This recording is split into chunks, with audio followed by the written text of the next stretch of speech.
Rishus, the Rabbanim of Beth Shalom, Rabbi Haber. I first wanted to start and thank Mr. and Mrs. Moshe Majeski, who sponsored tonight's kinnis in honor of the Majeski and Hertz families and in honor of Rabbi Bender, not me. I also wanted to thank Nachman and Esther Goodman, as well as Yaakov and Rena Greenwald of the Jewish Press for helping dedicate tonight's evening. There's a long paragraph, which Rabbi Haber just whispered to me not to talk about who he is. But I'm just going to, for a few seconds, not even, Rabbi Haber was doing his homework on the community. He's no stranger to the Five Towns community. He's spoken here a number of times, different yeshivas and schools. And I told him in the hallway now that it's not an exaggeration that we have received, since about 6 p.m., over 100 separate requests already where people can get the recording. And there's a reason why.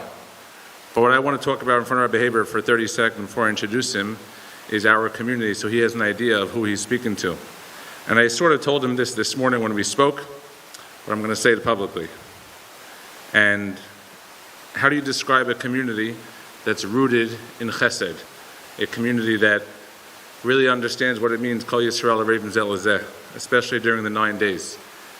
And yes, we can talk about the amazing people across the community who do whatever it takes to help others, and in a variety of ways. And we're not going to list all the different chesed opportunities that exist within the community, within Achiezer, that the amazing staff deals with all day. But what I told Rabbi Haber I'm saying here, and with that I'll introduce him, was this past Friday, it wasn't even 72 hours ago, I guess, somebody told me something that he witnessed, and I think that is why we're here tonight, and that is the kind of community or behavior that we have. There was an Achiezer volunteer that went to deliver some items to one of his children before Shabbos in a camp upstate. This happened 2 days ago. And he went to the parking lot of the camp, negotiated with a security card to get through. As we all know how it works, the packages, you could, you can't. And his son was waiting for him with another friend of his. He gave his son a Gemara, I think a challah that his wife had cooked, baked, shows how much I know. And that was the end of it. The young man leaned into his father's window to get a bracha. He's not going to be benched Friday night because he's going to be in camp. And this was witnessed by somebody who's not here now, who saw it from 4 feet away. And he leans in, and the young son, and he gives him a bracha, noticing out of the corner of his eye that the friend that was with his son was a yasam. And he's watching his friend get benched by his father. And for a brief moment, it was uncomfortable, as everybody there realized the uncomfortable occurrence. And the father quickly benched his son, all being witnessed by somebody who told it to me, who's now telling it to the whole world. And without batting an eyelash, this amazing person, a volunteer of the organization, of the community, who many of you know, some don't know, he calls the other boy over, call him Ari, and he beckons him over, almost as if Ari knew what was coming. And Ari came over, the young fatherless boy, leans his head through the window and collects his bracha as well. I told Rabbi Haber this because I think that brief moment represents the kind of community that we have. A community that really lives and breathes to make sure that they are there for somebody else, that they can ease the pain of somebody else. Rabbi Haber speaks, I told you I wouldn't do this, in many places, but I know that he's excited to be here tonight, and it's without further ado that I ask Rabbi Joey Haber to give us some divrei hisaros.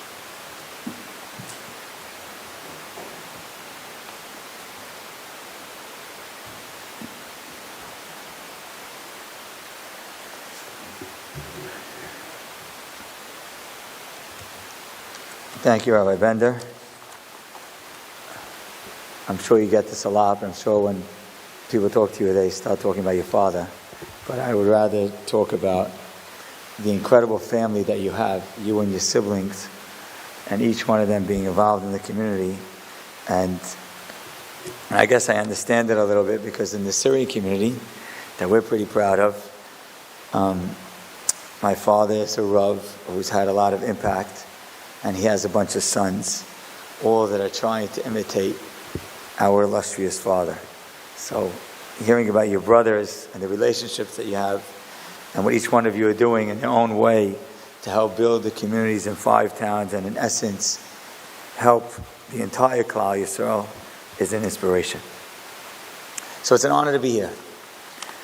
And it's an honor to be here on behalf of Achiezer and to see the crowd of people that came out here tonight to hopefully be inspired only a few days before Tisha B'Av. I want to begin with what we're missing.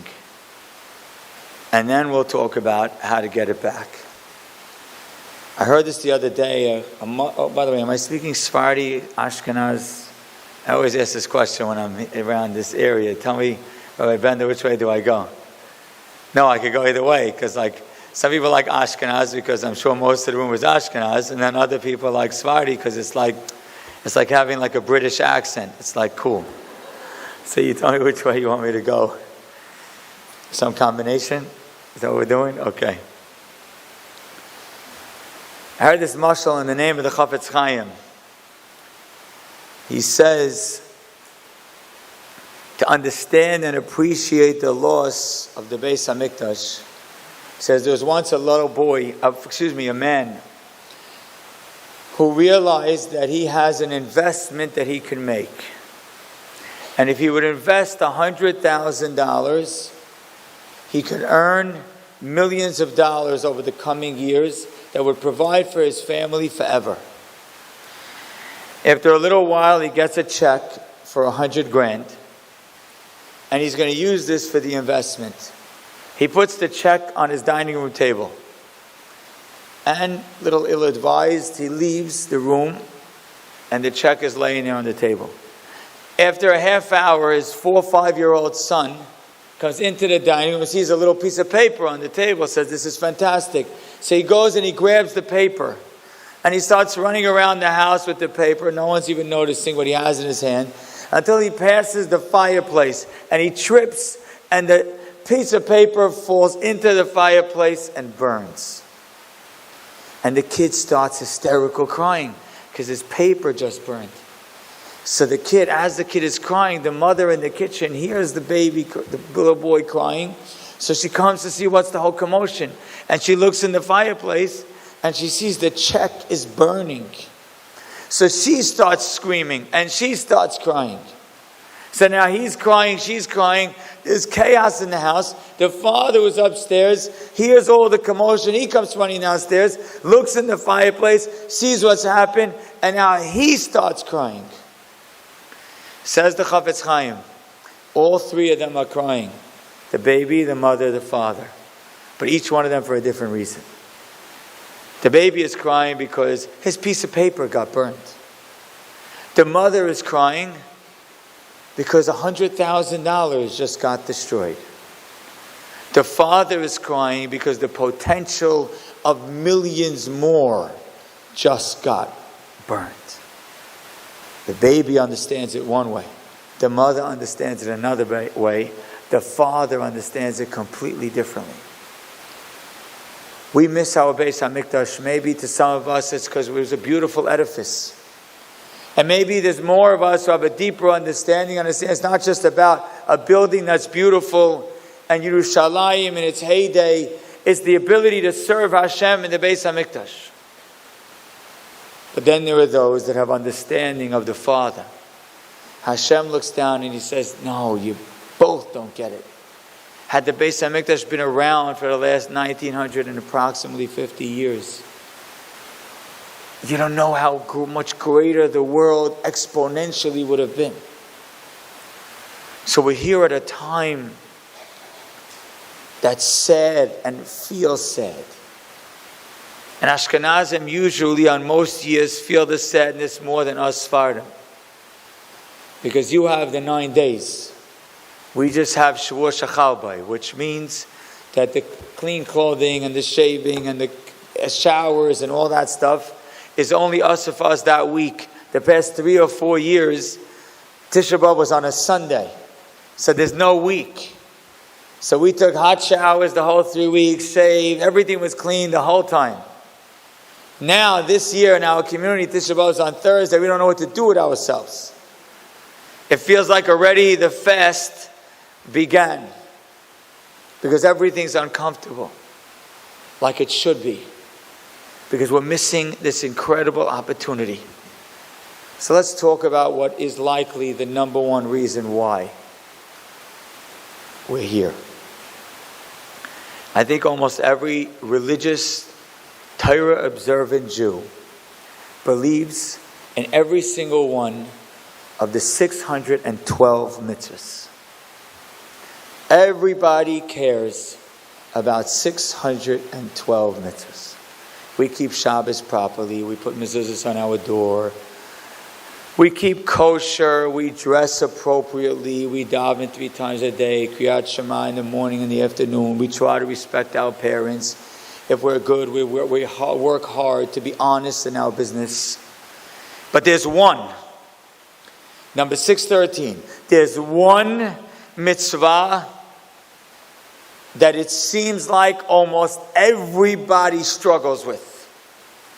It's hard to find one person that could say that they are really exceptional at this one item.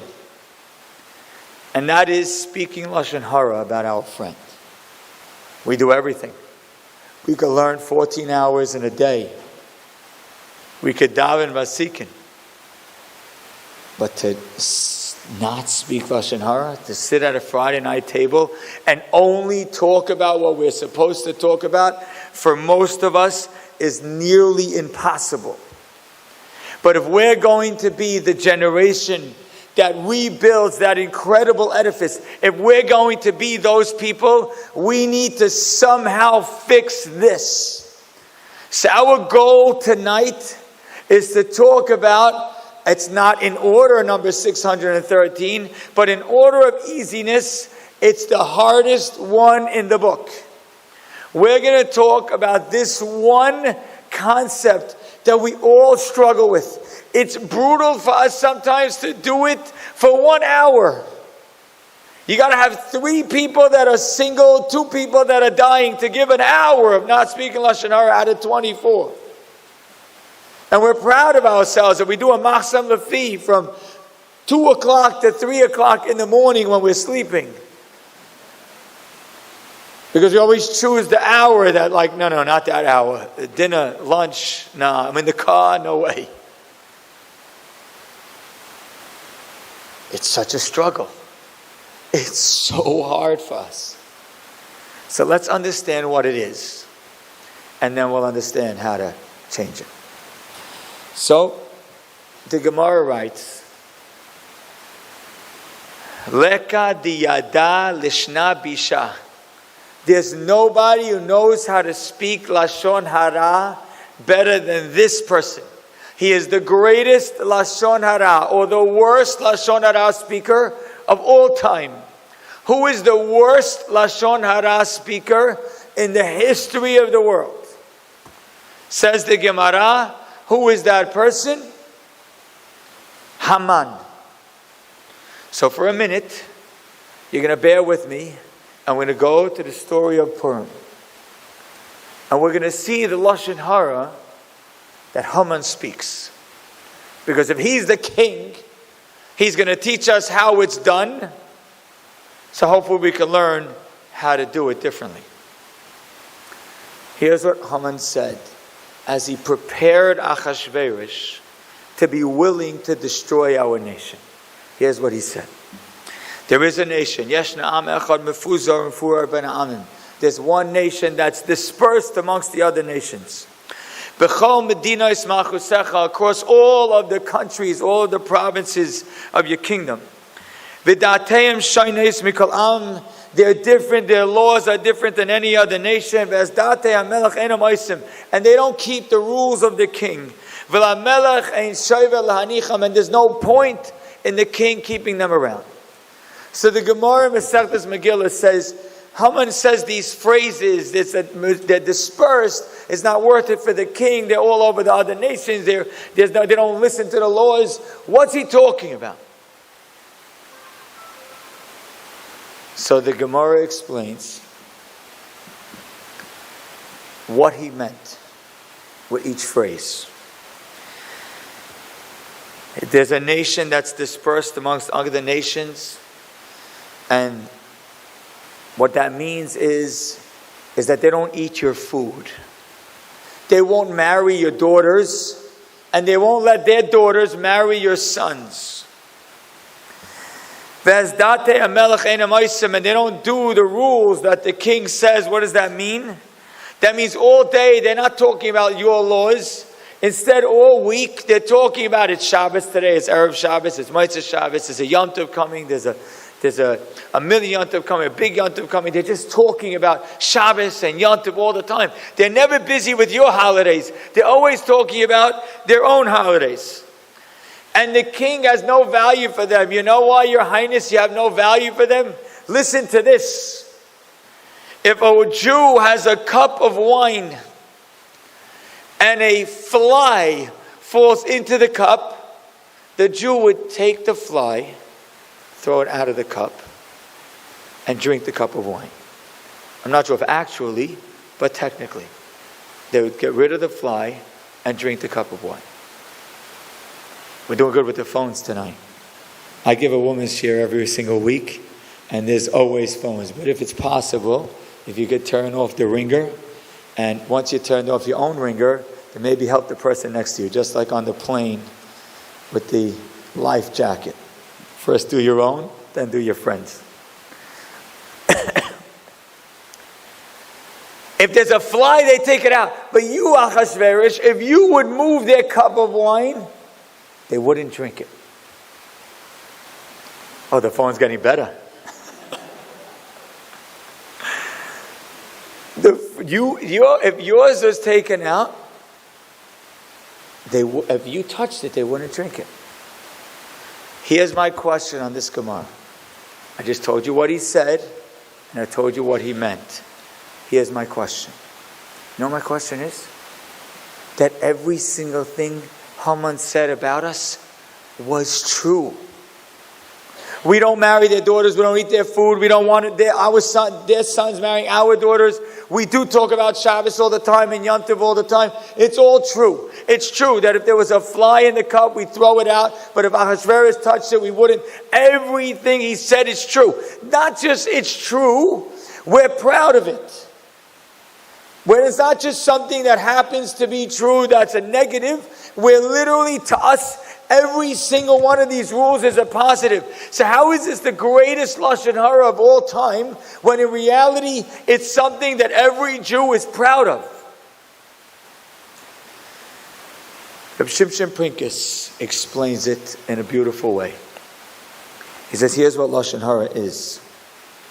Lashon hara is all about how you see what you see. That means you're seeing it. How do you see it? You're seeing something. How are you perceiving it? You could take the exact same thing, and he could perceive it bad, and he could perceive it good.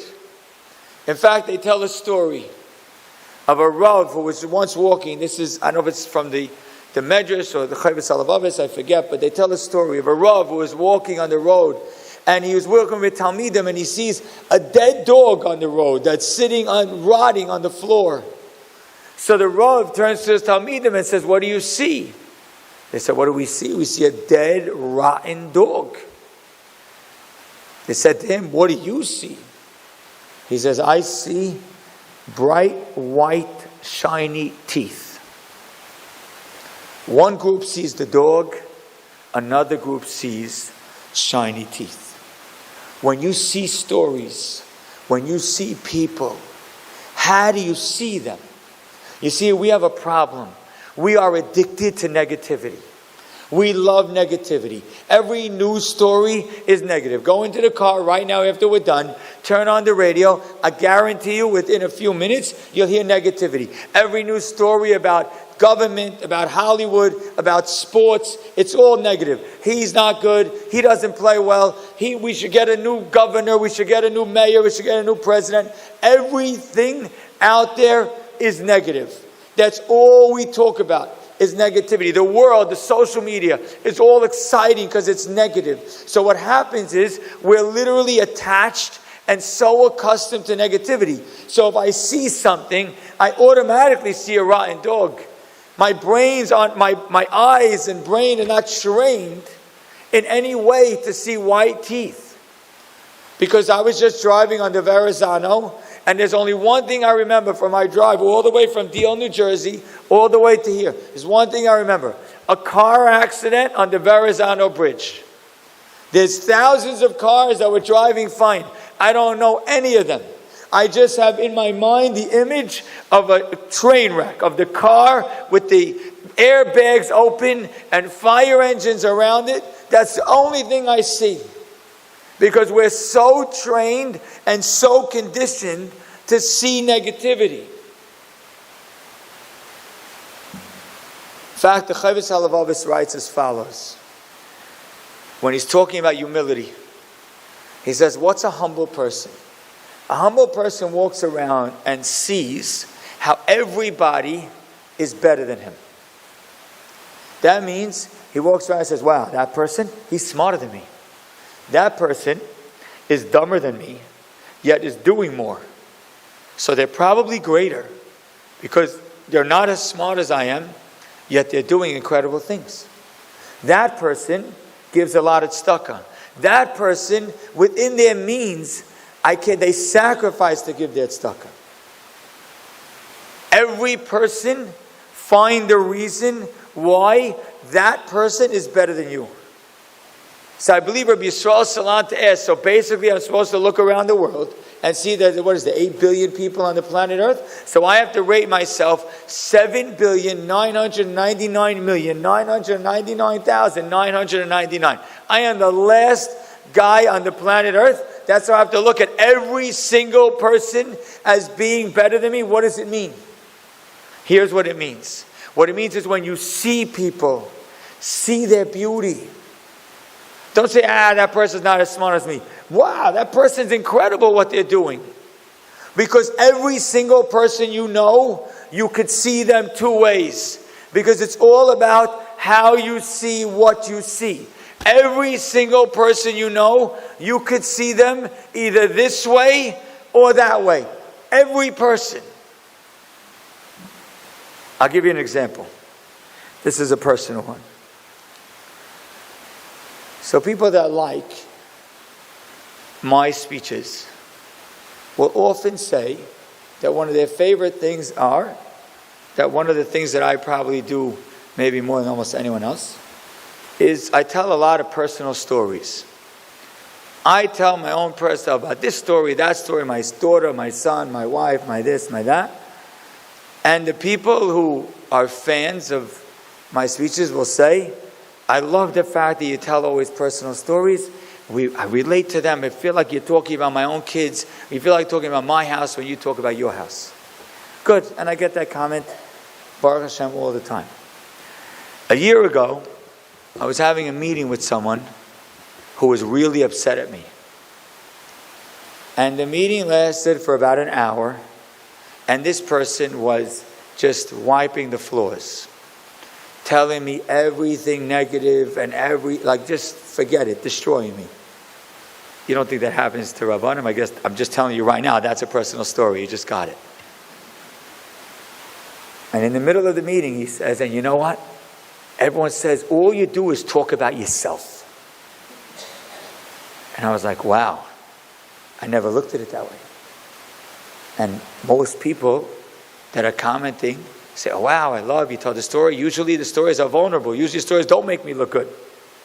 I didn't tell you just now about the meeting, about the person who told me I'm the best thing since sliced bread. I told you about the meeting where the guy was shambling me.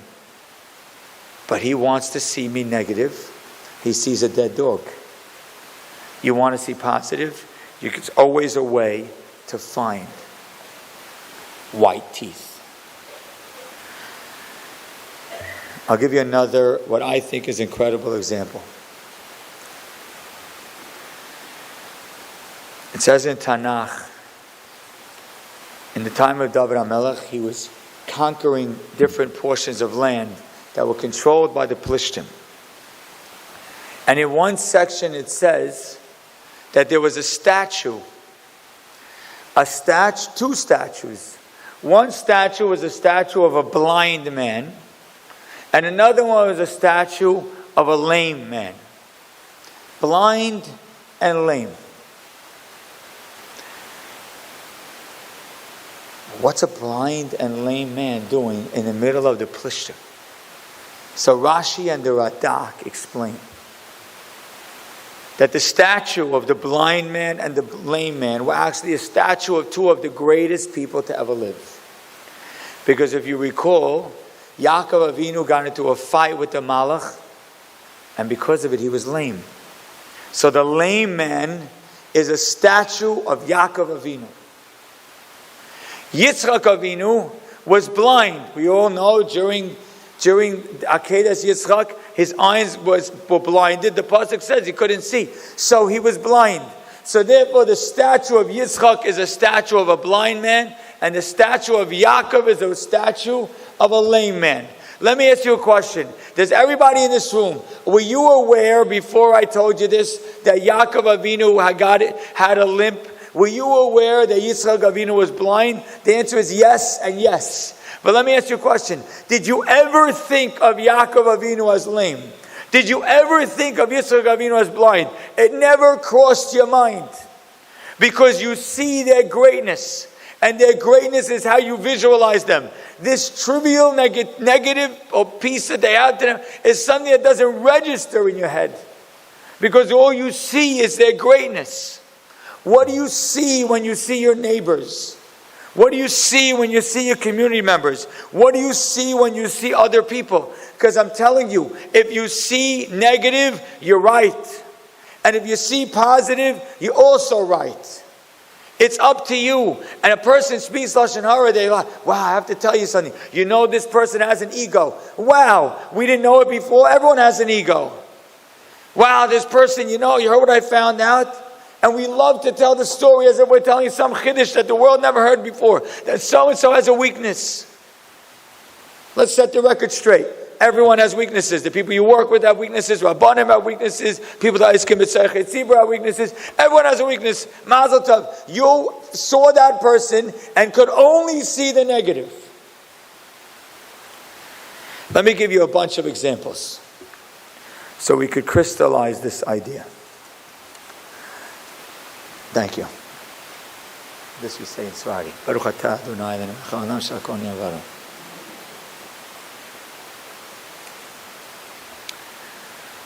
Here's my first example. When you think about America today, what do you think? I know what we all think. The place is a wreck.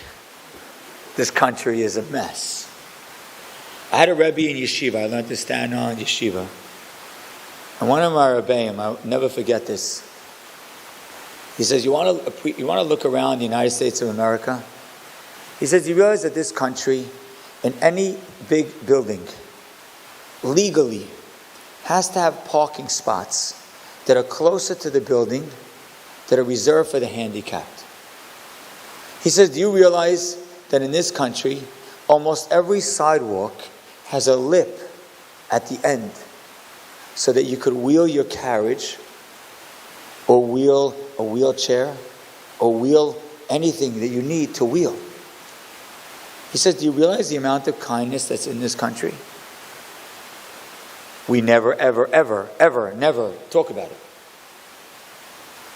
Do you realize how many from Jews, all the liberalism aside, how many from Jews are being supported by the fact that we have a government that takes care of so many people's health care or housing or food? Now, I'm not saying I agree with everything the country does.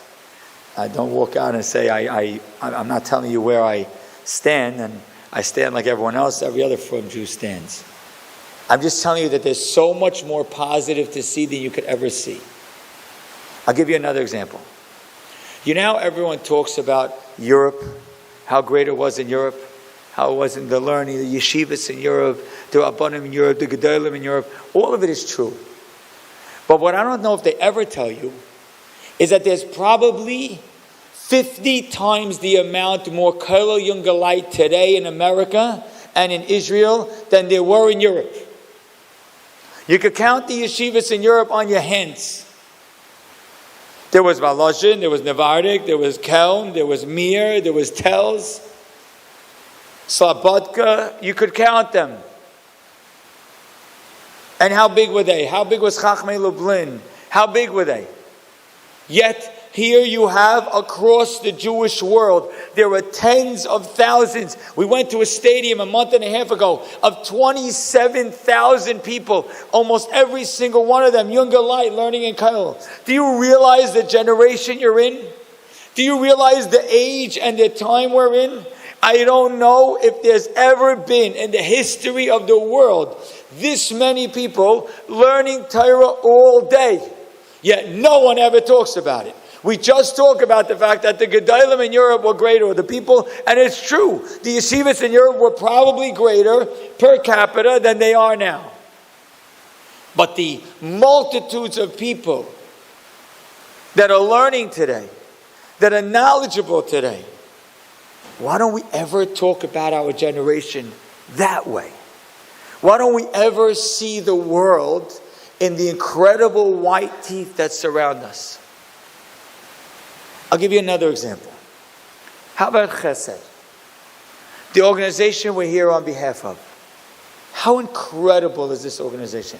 How many different pieces, how many different parts, how many different needs in the 5 towns communities are being addressed? How many? How special is that? How incredible is that? We have something in the world today, I'll give you another example of Chesed, called Hatzalah. Do you know how crazy Hatzalah is? Let me tell you how crazy Hatzalah is, okay? I lived in Lakewood for 10 years as a younger man, and then I moved to Brooklyn. My wife was expecting, and she kept her Lakewood doctor, okay? So now it's September. We moved in September. One night, in the middle of the night, 2 o'clock in the morning, my wife wakes me up, and she says, Joey, we got to go. I said, where are we going? She says, I'm about to have a baby. I said, okay, I'll get the car ready and we'll drive you to New Jersey where your doctor is. No problem. I go out of the room, come back in. She says, I don't think we're going to get to New Jersey. I said, okay, we'll go somewhere here. She says, I don't know. I think you better call Hatzalah. I said, no problem. I'll call Hatzalah. So I call Hatzalah. As Hatzalah is coming, she tells me, Joey, I don't think I'm leaving the house. I said, what do you mean? You're having a baby. Where are you going? Where are you having the baby? She says, I don't think, what do you mean we're not leaving the house? I'm not getting this. Hatzalah comes into my house and delivers my son in my room. Right there, the baby was born. Hatzalah then took my wife and the baby and transferred them to the hospital. The whole ordeal was like 3 or 4 hours, from 2 o'clock in the morning till about 5:30 in the morning. And I'm complaining the whole time. You woke me up in the middle of the night, and I got a kid out of it. And Hatzalah is like 4 or 5 Hatzalah members. No problem. Barely you have a chance to turn around and say thank you. And they got nothing out of this. They don't know my son. They're never going to know my son, I hope. They're unbelievable. And yet they're in every community. All across the Jewish world. We have Hatzalah members. People walking around with walkie-talkies that maybe love to talk, and they're always there. It's crazy. Listen to this statistic. I'm going to give you another example of Chesed. Do you know there's an organization called Renewal, which helps people with transplants, kidney transplants. They have a waiting list of 1,500 people waiting to donate a kidney. Not to receive one, to give away their kidney. 1,500 people in our Jewish nation in this country are waiting to give away their kidney.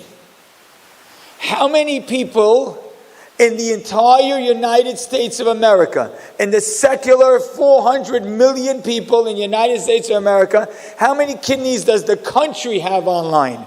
250. We have 6 times the amount of kidneys waiting. I don't know how many religious Jews, how many people that identify as Jews are there in the Jewish world. I don't know. Nowhere near 400 million.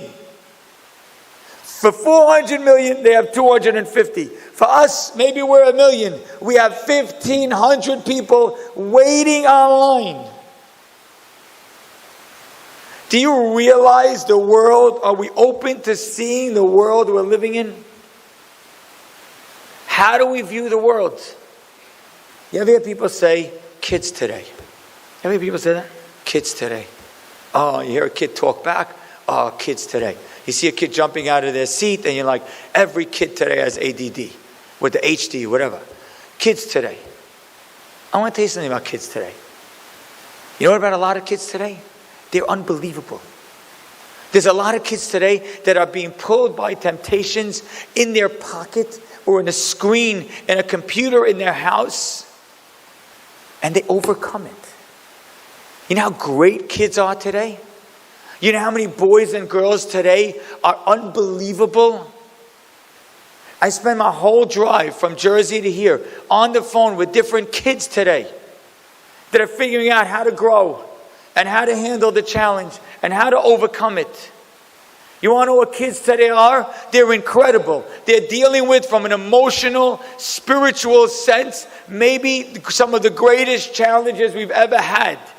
From an emotional, spiritual sense. Physically, life has never been better. But mentally and emotionally, it's unbelievably challenging. And so many of our girls and so many of our boys literally rise up from within it, are unbelievable. Kids today. Yeah, kids today are incredible.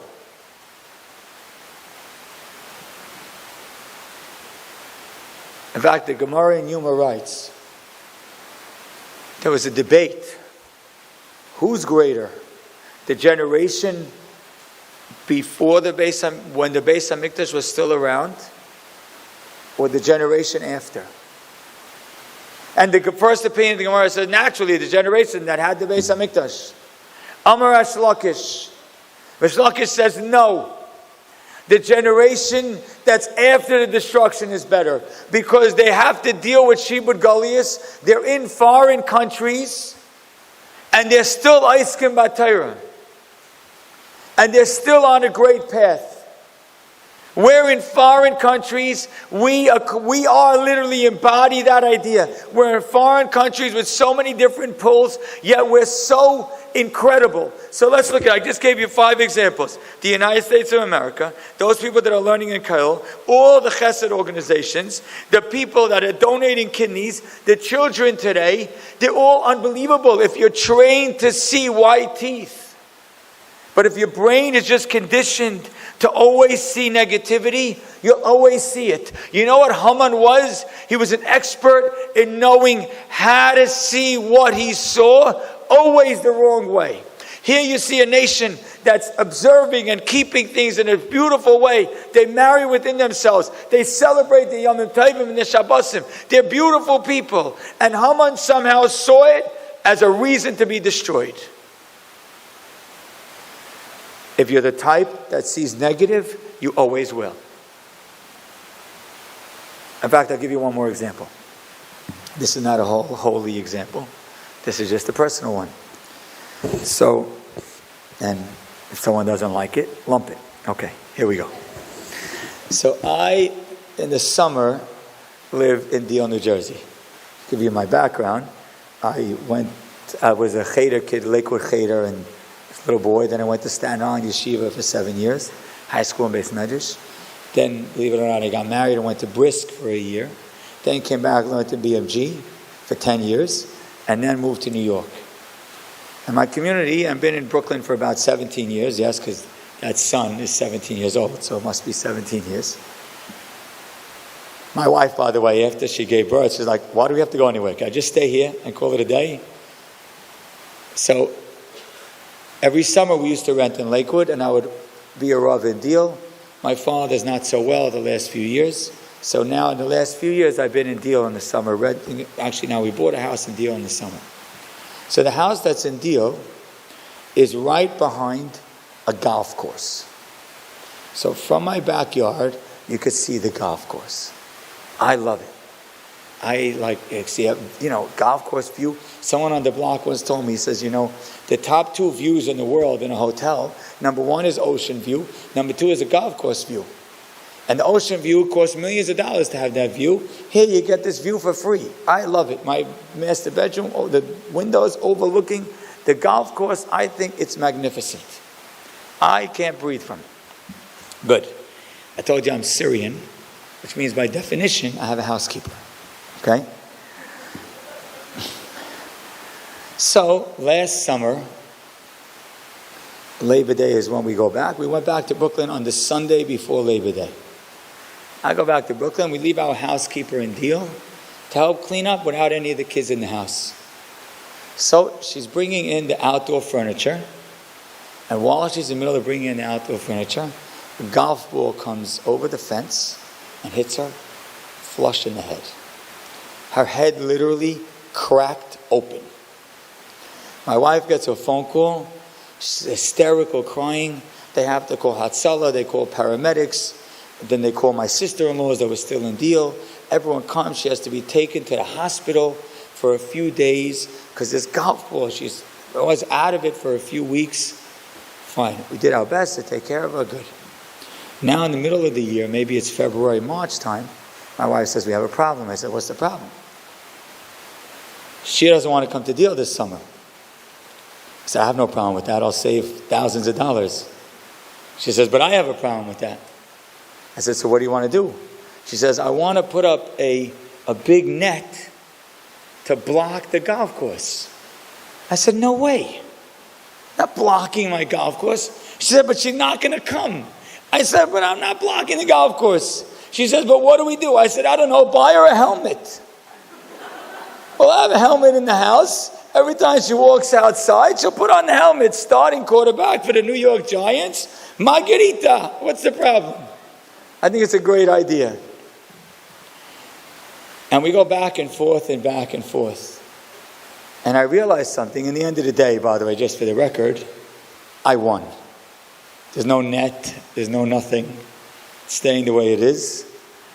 But then she asked for a raise. And she won. But it's funny because I wake up every morning and I think that I literally am living on the backyard of a luxurious resort. And our housekeeper thinks she's living in Afghanistan. We're living in the same house. I see the white teeth. She sees the dead dog. How do you see your world? Because I want to tell you something.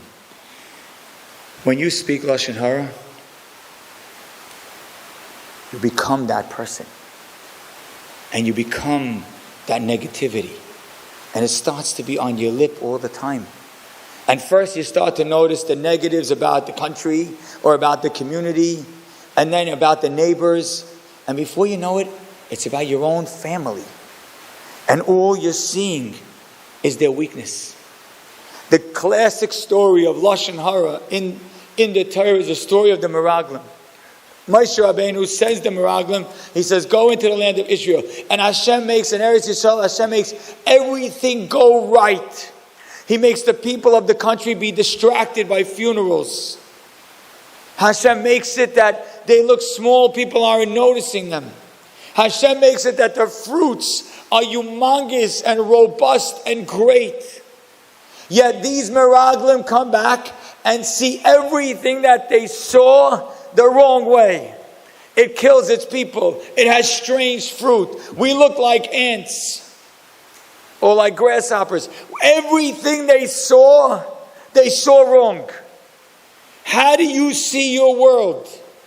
When you speak lashon hara, you're giving us a window into your view on the people around you.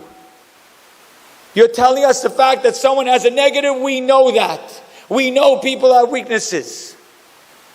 Instead, you're telling us that that's what you focus on. And that's how you see what you see. Is it o'clock? What time am I supposed to end? 5 more minutes? Good. In fact, I'll give you an example. I don't know if this is appropriate to say. But someone called me from a very frum neighborhood.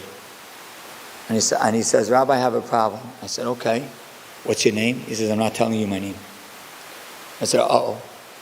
He says, no, just listen. I said, what is it? He says, I listen to your shiur, I feel like you might understand me, which is not going to be good for me. I said, what is it? You have a problem in your life? He says, everything's good. Your marriage, good. Kids, good. Income, good. What's the problem? He says, I have one problem. It drives me nuts. I can't think straight. My wife is 20 pounds heavier than I'd want her to be. And I can't deal with it. I walk in the streets. I can't handle it. It drives me batty. I said, are you for real? He says, yeah, I'm for real. I don't know what to do. And he says, I feel like you might understand me. You tell enough personal stories, maybe you'll understand my story. And I ended up talking to him for like 45 minutes. And he somehow needed me to explain to him how every big house and deal also has a problem inside of the house. Until he realized, oh, that house, oh, really, that person's that problem. Oh, wow, so I also have problems, it's okay. Which means his eyes are so trained to see negativity that there's one thing wrong in his life. And I understand, you want your wife, whatever, it's not my business. But one thing wrong in life, and it's all he could see. The Gemara writes, and we'll end with this little thought, and then one little story, and we'll conclude. The Gemara writes, the lashon hara kills 3 people. The person you're talking about, the person you're talking to, and you.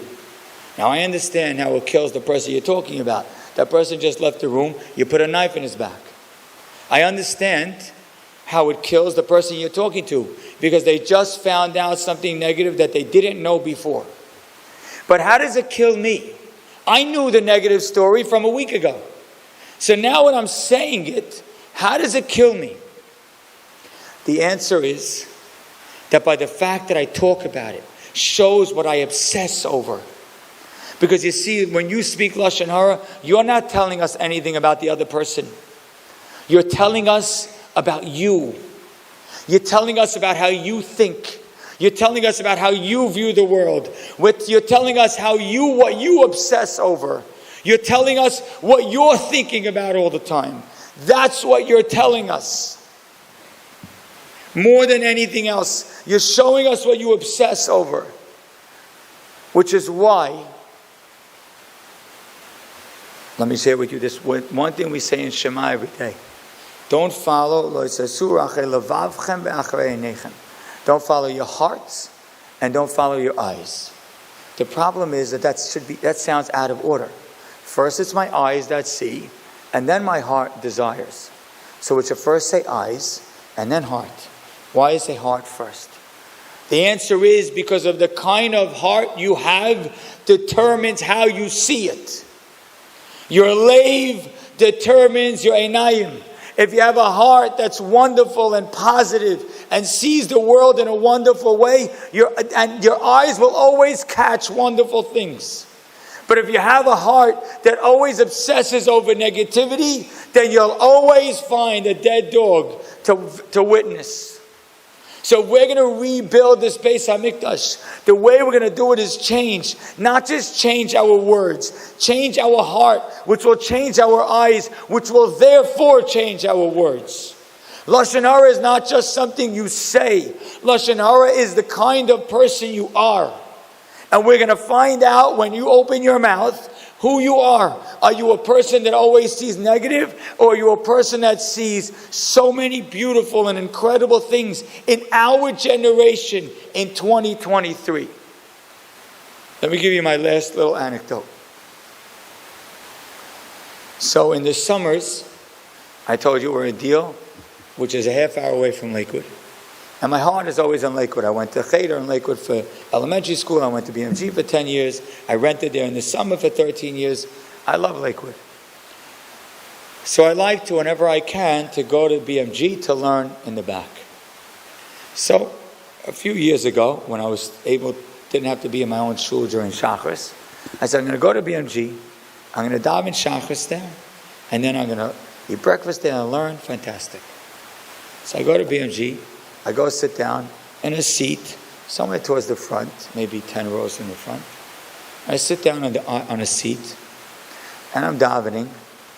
And as I'm in the middle of davening, a bacher, looks like a bacher, he didn't have a talis on, a bacher comes over to me and he motions me like, get out of the seat. And he motions me to sit over there. So I'm like, who does he think he is? Does he know who he's talking to? Like, come on, I'm older than him. I think I'm a good man. I came here to daven. You're kicking me out of my seat.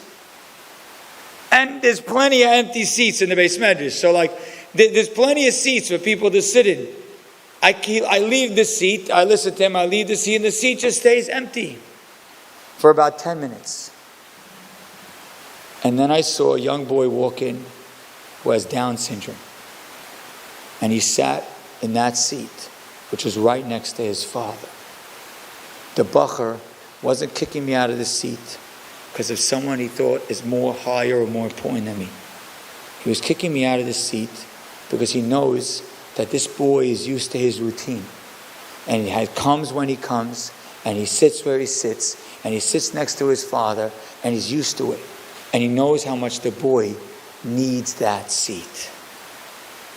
And after Shachos was over, I went over to him and I said, for those first 10 minutes, I judged you so the wrong way. That your son Bacher was like, and then I realized the kindness that you had. Do you realize this is true about almost everyone around you? You want to see your wife as having everything wrong? You might find a way to see it. You want to see your wife as being incredible? You could see it. You want to find your husband as being this wrong and that wrong? You're probably right. But you want to see him as a superstar? If you just know how to see it, you could see it. When you see your friends, when you see your children, are they kids today or are they unbelievable kids today? And even though they have so much going on in their world, they work so hard, do you look around and say, wow, we have incredible organizations, we have incredible schools, we have incredible yeshivas, we live in a dar, yes, that has challenges, but has so much beauty. The shame about all of us speaking lashon hara is that we're gypping ourselves.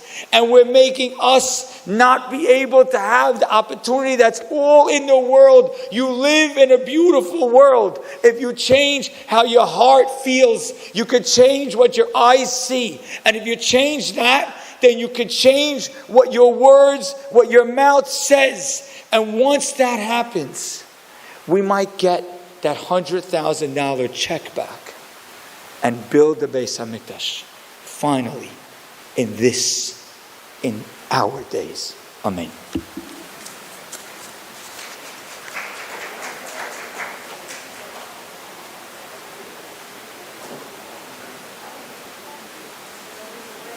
Just wanted to mention that we should have in mind that tonight's shir was L'Zecher Nishmas Yosef ben Rachel, Saleh ben Lulu, and Ephraim Dai Ber ben Yaakov Yehuda. And B'ezras Hashem next year, we should not need Achiezer services, and we should be rejoicing in Yerushalayim or Kodesh.